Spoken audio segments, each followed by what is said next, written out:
అందుకే మందిరం మీకు ఎన్ని నేర్పిస్తుందో తెలుసా? మీరు అంటారు ఇది అవసరమా అది అవసరమా అంటారు, కానీ పరలోకపు పాఠశాల అండి ఇది. మీరు తినే ఆహారంలో చాలా మాటలు మీ ఇండ్లకు నేను ఎప్పుడైనా వచ్చి ఉంటే, ఇక మీదట వచ్చి ఉన్నా ఎప్పుడైనా గమనించండి, అది ఎంత రుచన్నా ఉండనివ్వండి, గిన్నె నిండుతా అన్నము కూర ఎప్పుడు ఇష్టపడను నేను, ఎప్పుడు ఇష్టపడను. మా ఇంట్లో కూడా ఇష్టపడను నేను. కొంచెం కొంచెం 10 మాటలు ఒకేసారి ఇంత పెట్టుకొని కొంప నాశనం చేసిరా వీడు అనిపించుకునేదానికన్నా కొంచెం కొంచెం కొంచెం కొంచెం 10 మాటలు తింటూ ఉండు, మాట్లాడుతూ ఉండు. తినేటటువంటి విధానములో మొరటుతనాన్ని కనపరచకూడదు. మూడవది, వడ్డించే విషయంలో సహోదరులు అప్పుడప్పుడు వడ్డించి పోతారు చూడండి. కుండలో అయిపోతే చాలని తోడుతుంటారు, బిగుర అయిపోతే చాలని. క్యాటరింగ్ వాళ్ళని చూడండి మీరు, క్యాటరింగ్ వడ్డించేటటువంటి వాళ్ళకి నేర్పించే విధానం ఏంటో తెలుసా? కొంచెం కొంచెం 3 మాటలు వచ్చిన వాడు గిన్నె అట అంటాడు, గింటె అట అంటాడు, అన్నం పడతా. మనం అనుకుంటాం వీన్ని పెళ్ళిళ్ళలో అక్కడే గొడవ అయ్యేది, ఏమేమంత పూలకి వచ్చినామా ఇంటికి అంతంత పడతాడు ఒక రవ అని అంటారు. బాగా గమనించండి, తినే విషయంలో వడ్డించే విషయంలో ఏ తనం ఉండకూడదు, మోటుతనం. మోటుతనం మీకు తెలుసా? పూర్వపు దినాల్లో మనం వస్త్రాలు వేసుకున్నప్పుడు వస్త్రాలు, ఇప్పుడు మీకు తెలుసు పాతకాలపు పద్ధతులే అన్నీ వచ్చాయి. అప్పుడు బ్లౌజ్ ఒళ్ళు నిండుగా కనపడకుండా కట్టించుకొని ఎడ మాత్రమే తల మాత్రమే దూరేటట్టుగా చక్కగా ఉండేది. ఇప్పుడు అది మళ్ళీ ఫ్యాషన్ అంటున్నారు. అది ఫ్యాషన్ ఏం కాదు, అది ఒకప్పుడు ఉన్నది. ఒకప్పుడు ప్యాంటు బెల్ బాటం ముందు ఇంత ముందుకు వచ్చి కసుదొబ్బేది, ఇప్పుడు మళ్ళీ ఏవి వచ్చాయి.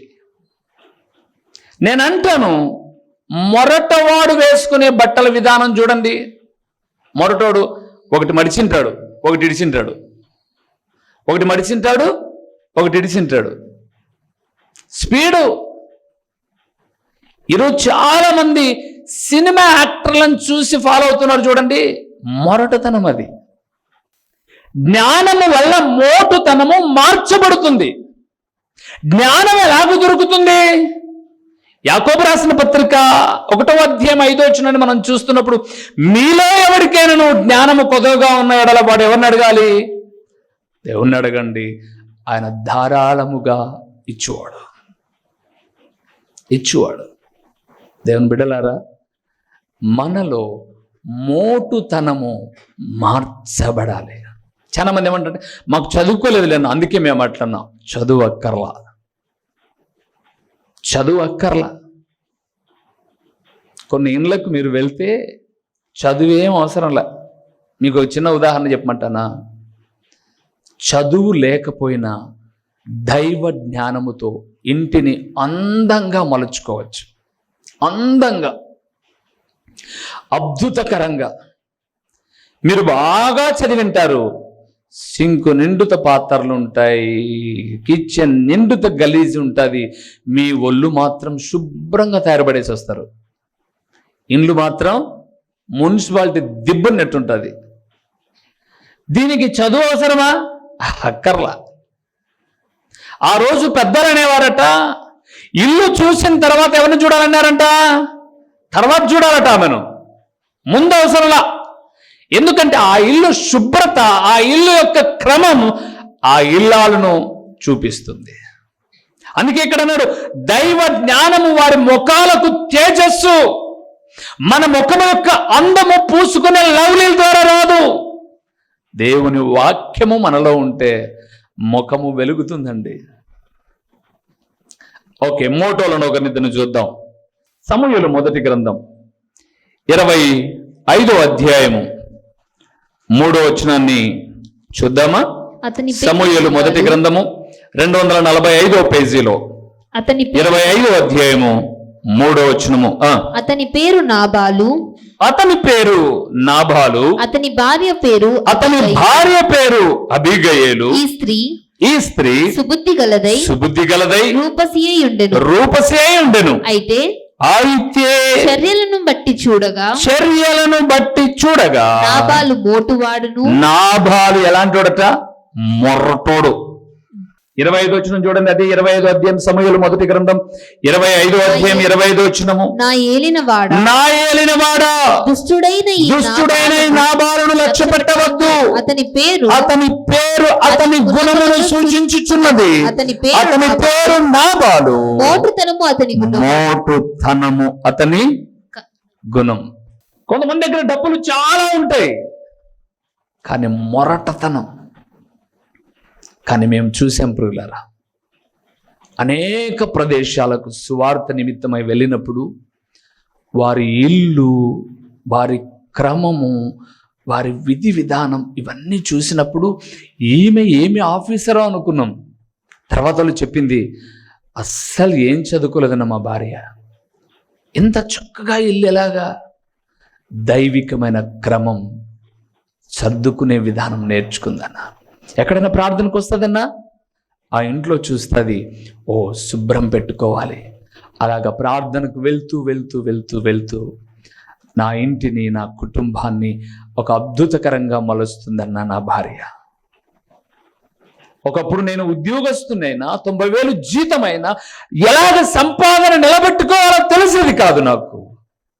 కానీ నా భార్య, పిల్లలున్నారండి, భవిష్యత్తులో వారిని ఒక కుటుంబానికి పంపించాలి, ఎప్పుడప్పుడు ఐప్ చేసుకుంటే ఎలాగా అని చెప్పి చాలా జాగ్రత్త. జీతం రాగానే మొట్టమొదట దేవుని భాగాన్ని తీసి ఇది మనం వాడద్దండి అని పక్కన పెట్టేస్తుంది.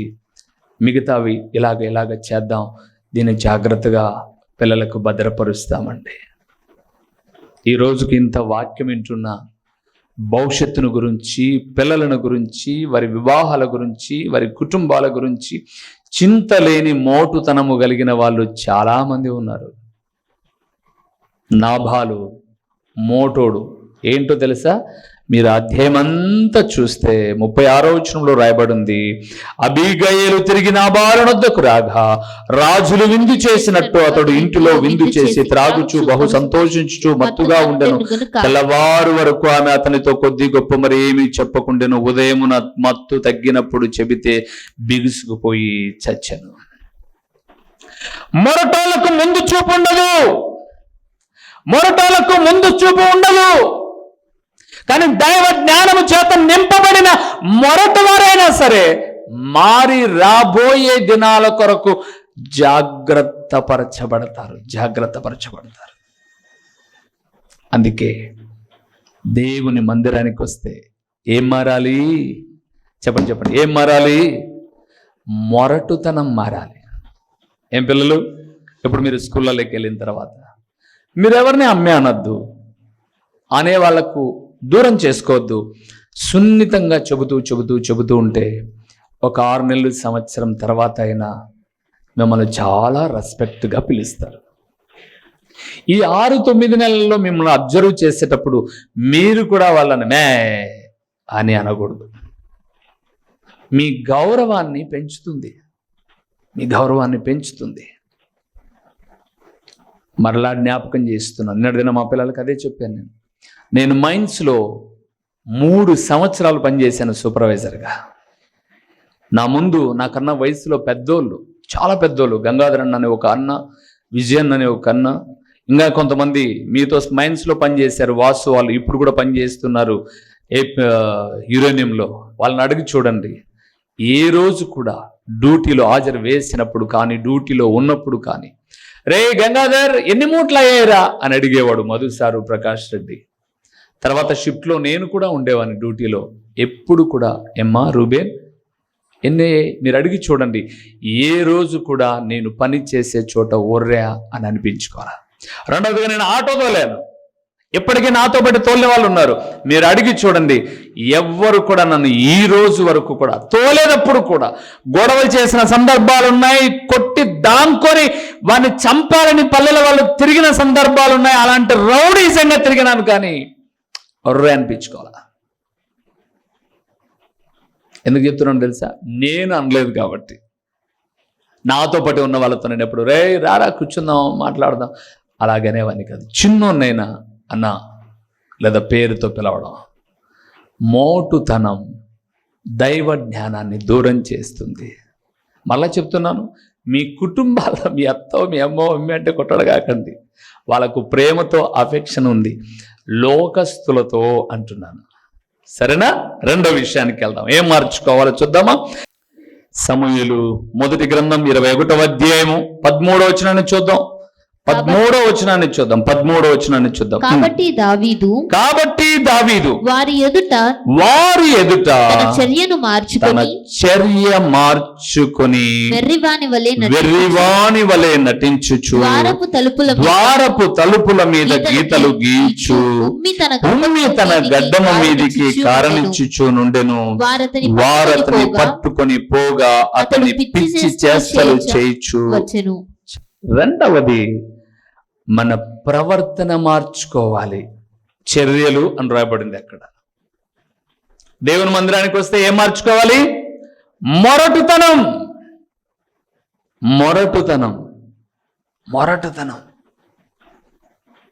చాలా మంది దేవుని మందిరానికి వచ్చిన తర్వాత మొరటుతనం చాలా మార్చుకున్న వాళ్ళు ఉన్నారు. ఒకరోజు మేము ఒక పల్లెకి వెళ్ళాం, చెప్పాను మీకు ఒకసారి. ఒక అమ్మ ఉమ్మి గారినాక నిద్రపోతుంది. నేను అనుకున్నాను వెలగని ట్యూబ్ లైట్లు 90 ఎందుకు, వెలిగే ట్యూబ్ లైట్ ఒక్కటి చాలని వాక్యం చెప్పిందే. పోయి ముసుగు తీస్తే ఉమ్మి కారణం నిద్రపోతుంది. ఇంకా ఎవరున్నారు? మేమే కదండి. మో అని లేపితే పచ్చి పల్లెటూరేమా కమాన్ జీసస్ కమాన్ అంటుంది. జీసస్ రావడము పోవడం రెండు జరిగిందమ్మా. నువ్వు ఇడుండేది నువ్వు నేనే అన్నాను. ఏమి చదువురాది మీకు కమానెట్ వచ్చింది? యాడో ఏం చేసింది? వినింది. అందుకే మీరు చూడండి, ప్రైజ్ రాడు చెప్పేది రాకపోయినా చెప్తా ఉంటారు. మొరటుతనముతో పాటు రెండవదిగా ఏం మార్చుకోవాలి?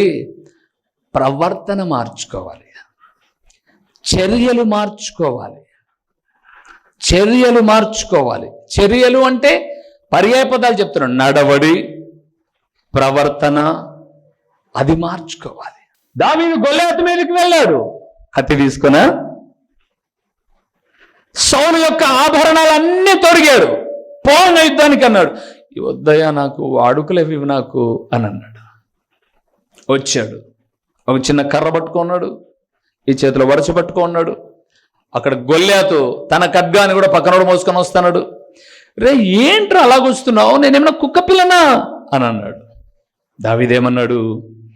నా దేవుడు ఖడ్గం వలన గెలిచేవాడు కాదు, నా దేవుడు కత్తి వలన గెలిచేవాడు కాదు.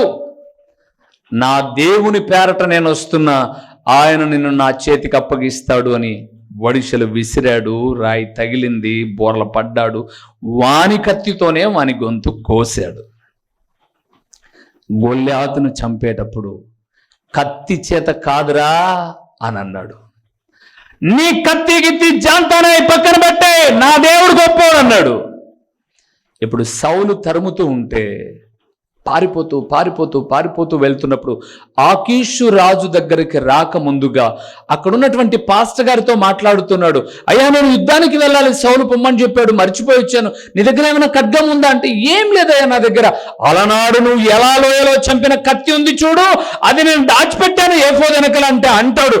దానికి సమమైనది మరొకటి లేదు. ఏదైతే వద్దనుకున్నాడో దాన్నే సమమైనదని పొగుడుతున్నాడు. ఏదైతే దేవునిలోనికి రాకముందు ఏ పాపాన్ని అయితే అసహించుకున్నావో అదే మరలా చేసావంటే నీలో ఏమి లేదు, మార్పు లేదు. అందుకే మీరు చూడండి, అదే తీసుకున్నందుకు దావీదు అక్కడ ఏం చేస్తున్నాడు? పిచ్చివాడి మాదిరి జల్లు గార్చుకుంటూ ఉన్నాడు. మీరు గుర్తుపెట్టుకోండి ప్రియులారా, మీ ప్రవర్తన మారకపోతే, మీ చర్యలు మారకపోతే జల్లు కూతలు మాట్లాడుతూనే ఉంటారు, మీరు కొట్లాడుతూనే ఉంటారు, గుద్దులాడుతూనే ఉంటారు. ప్రార్థనే, పాపమే. అందుకే ఏం మార్చుకోవాలి? చర్యలు మార్చుకో. చర్చికి వచ్చినప్పుడు కమ్మ తీస్తాడయ్యా. చర్చి అయిపోయింది అనుకోండి, కమ్మ పెడతాడు బండి మీద. ముక్కునత్తు కూడా పెట్టుకోరా. ఎవరి దగ్గర యాక్టింగ్ చేస్తాను? ముక్కునత్తు కూడా పెట్టుకో, గాజులు కూడా వేసుకో. మందిరానికి వచ్చేది సేవకుడి కోసం, మీ అమ్మ కోసం కాదు. నీ ప్రవర్తన మార్చుకొని గౌరవం లేని చోట గౌరవాన్ని కలిగించుకోవడానికి. చర్యలు మారాలరా. వాడు దేవుని మందిరంలో యాక్టింగ్ చేస్తాడు, వాడు మాత్రం భక్తి కలిగిన మాదిరి బైబిల్ సెంటర్లో పెట్టుకొని పోతాడు చక్కగా. వాడు చర్చికి పోయి నాకు చూడాలి, వానంత బేకారం లేడని చెప్పేసి లోకం అంటుంటే, మిమ్మల్ని బట్టి దేవుని నామం 10 మందిలో ఏమవుతుంది? దూషించబడుతుంది. పౌరు భక్తుడు అన్నాడు, మిమ్మల్ని బట్టి నా నామము ఎవరి ఎదుట? అన్యజనుల ఎదుట. వాళ్ళకు యేసు ప్రభు అంటే ఉన్న ప్రేమ కాస్త వెళ్ళిపోతుంది నీ చర్యలను బట్టి. దేవుని మందిరానికి వచ్చిన తర్వాత ఏదేదైతే వద్దనుకొని వచ్చామో అవి మళ్ళా చేయడానికి కాదు, విడిచిపెట్టడానికి. అందుకే బైబిల్ గ్రంథం సెలవిస్తుంది, కుక్క తన వాంతికిని చేసిన తర్వాత మళ్ళా ఏం చేయకూడదు? తినకూడదు. పేతురే అంటున్నాడు, కుక్క మళ్ళా అదే పని చేస్తుంది. నువ్వు అదే పని చేసావు, మారలేదంటే ఏం చేస్తున్నావు? నువ్వు మందిరానికి వచ్చి ఏం చేస్తున్నావు? మార్చుకోవాలి. దేవుడు మాట్లాడుతున్న ప్రతి మాట ద్వారా బ్రతుకు మార్చబడాలి ప్రియులారా. ఒక్క మనిషి మాత్రమే మారగలడు. భూమి మీద ఎవరు మారలేరు. ఇంకా మృగాలు మారలేవు. మృగాలకు శరీరం ఉంది, ప్రాణం ఉంది, కానీ ఆత్మ వాటికి లేదు. వివేచించే ఆత్మ పశువులకు, మృగాలకు లేవు. అందుకే మన మనుషులం మోటుతనముతో పాటు మన ప్రవర్తన, మన నడవడి కూడా ఏం చేయాలి? మార్చుకోవాలండి. ఎప్పుడు మారుతుందో ఈమె, ఎప్పుడు మారుతాడో వీడు అని మన కుటుంబ సభ్యులు తల్లడిల్లకూడదు. ఎందుకు తల్లడిల్లకూడదు? ఈరోజు నిన్ను బట్టి ఒకరు తల్లడిల్లారంటే రేపొద్దున నీకు పుట్టిన వాళ్ళని బట్టి నువ్వు తల్లడిల్లుతావు. నువ్వు ఏదైతే విత్తుతావో అదే పంటను ఒకరోజు కోస్తావు. అదే పంటను కోస్తావు. చాలా మంది నాకు తెలుసు, చాలా మంది వాళ్ళు తల్లిదండ్రులు పిల్లలు బాగా కలిసి ఉన్నారు, ఇప్పుడు ఒక్కసారిగా శత్రువులు అయిపోయారు. కొడుకు తండ్రి శత్రువుల మాదిరిగా తయారైపోయారు అన్నప్పుడు ఎందుకు ఇలాగ జరిగింది? ఎందుకు జరిగిందో తెలుసా? ఈ తండ్రి వాళ్ళ తండ్రిని బాధ పెట్టాడు, ఈ కోడలు వాళ్ళత్తను బాధ పెట్టింది, ఈ బిడ్డ వాళ్ళమ్మను బాధ పెట్టింది. అందుకు ఈమె ఇప్పుడు అత్త అయింది, లేదా ఈయన ఇప్పుడు తండ్రి అయ్యాడు, ఈమె ఇప్పుడు ఒక స్థాయిలోకి వచ్చింది. అందుకే ఈమెకు పుట్టిన వాళ్ళు, ఈమెతో ఉన్న వాళ్ళు ఈమెనేం చేస్తున్నారు? ఈయననేం చేస్తున్నారు? బాధ పెడుతున్నారు. ప్రవర్తన మార్చుకోవాలి. సంవత్సరాలు గతించిపోతూ ఉన్నాయి. ఎందరో పసిబిడ్డలు సైతం అర్ధాంతరంగా చచ్చిపోతూ ఉన్నారు. ఎప్పుడు మారుతాం మనం? మన మార్పు కొరకు కొన్ని దెబ్బలు కూడా పడ్డాయి మనకు, అయినా రాదా? ఒకసారి ఆ దారిలో వెళ్తున్నప్పుడు కింద పడితే మరలా ఆ దారిలో వెళ్ళేటప్పుడు జాగ్రత్తగా నడవడం తెలిసిన మనకు, దేవుని మందిరానికి వచ్చినప్పుడు ఒక తప్పిదం ఏదో చేస్తే తెలియజేసినప్పుడు నక్సలైట్లు మారితే నీకు రాదా మార్పు? ఎంతకాలం బ్రతుకుతాం ఈ లోకంలో? ఒక నక్సలైట్ ప్రవర్తన మారితే నువ్వు అంత చెడ్డ వ్యక్తివేం కాదు, అంత చెడ్డవాడివి కాదు. నువ్వు నీలో ఉన్న అహంకారం, నీలో ఉన్న అసూయ, నీలో ఉన్న ద్వేషం, నీలో ఉన్న ఓర్వలేనితనం మార్పును అడ్డగిస్తూ ఉంటే చాలా బాధపడతావు. మరలా చెప్తున్నాను ప్రియులారా, తినే అన్నాన్ని కాలుతో తన్నుకున్నాం అనుకోండి, బజార్లో అడక్క తినాలండి. తినే అన్నాన్ని కాలుతో తన్నేసామనుకోండి, కొవ్వు ఎక్కువయ్యి బజార్లో అడక్క తినాలి.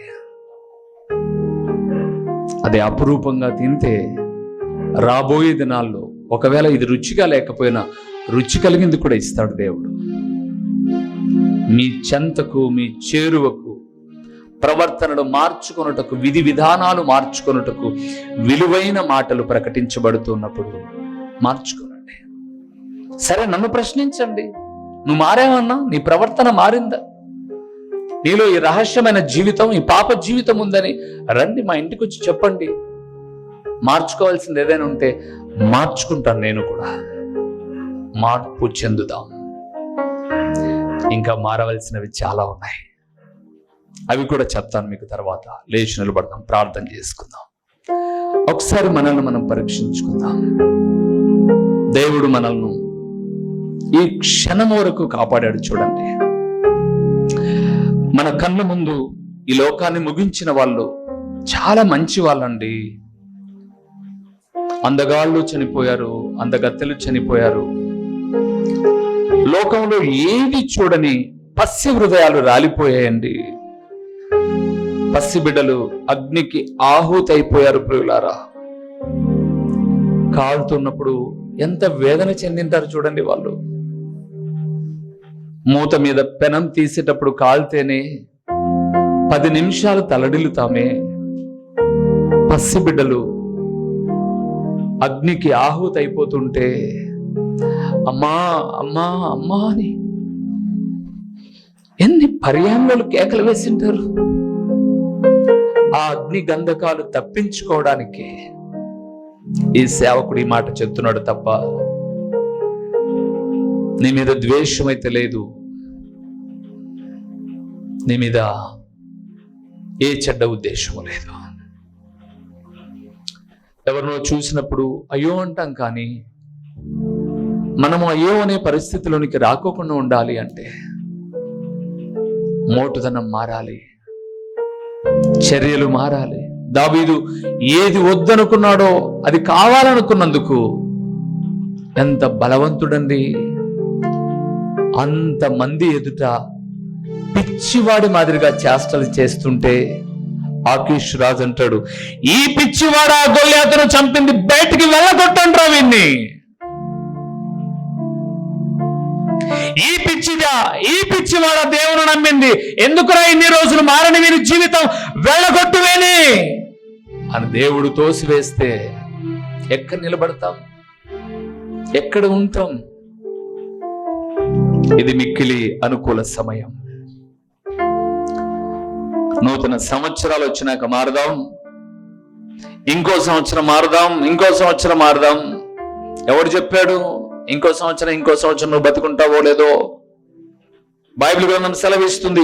ఏ పాటిని మన జీవితం కొంతసేపు కనపడి అంతలో మాయమైపోయే ఆవిరి లాంటిది కాదా?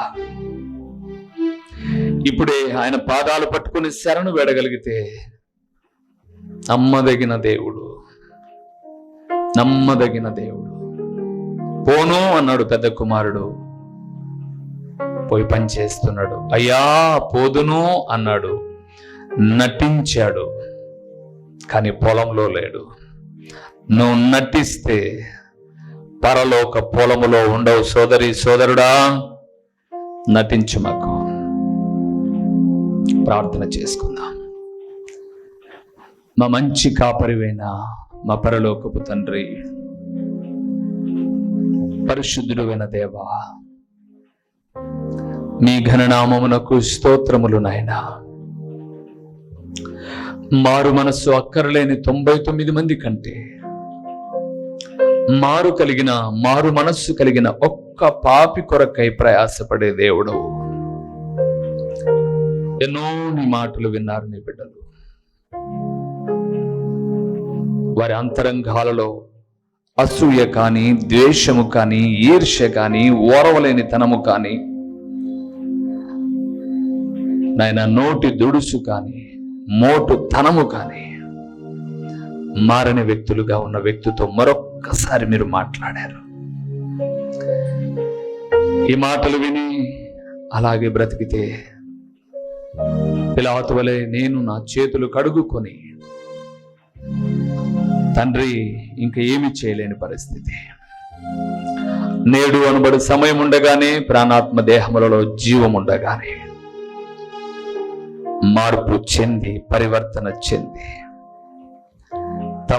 తమ కుటుంబాలు అన్యోన్యతలో, ఆప్యాయతలో బాగుగా దీవెన పొందడానికి సహాయం చేయండి. ప్రకటించబడిన పరలోకపు సంగతులు వ్యర్థముగా పోకుండా సారవంతమైన నేలను పడిన విత్తనం వలె 30దంతలుగా, 60దంతలుగా, 100అంతలుగా ఫలింపచేసి మీ ఘననామానికి మహిమ, ఘనత, ప్రభావములు మీరు కలుగు చేసుకొనుమని కొందరైనా తండ్రి అగ్నిలో నుంచి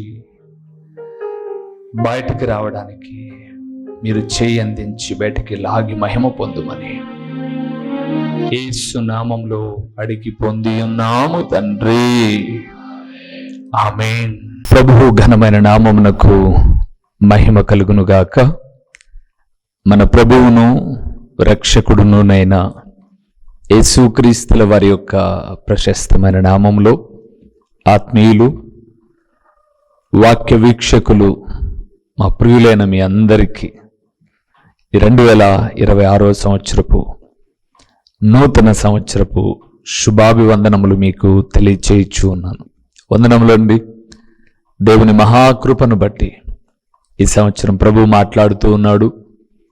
ద్వితీయోపదేశకాండం 2వ అధ్యాయము 7వ వచన ప్రకారముగా ఆయన మనకు తోడై ఉండి నడిపించబోతూ ఉన్నాడు.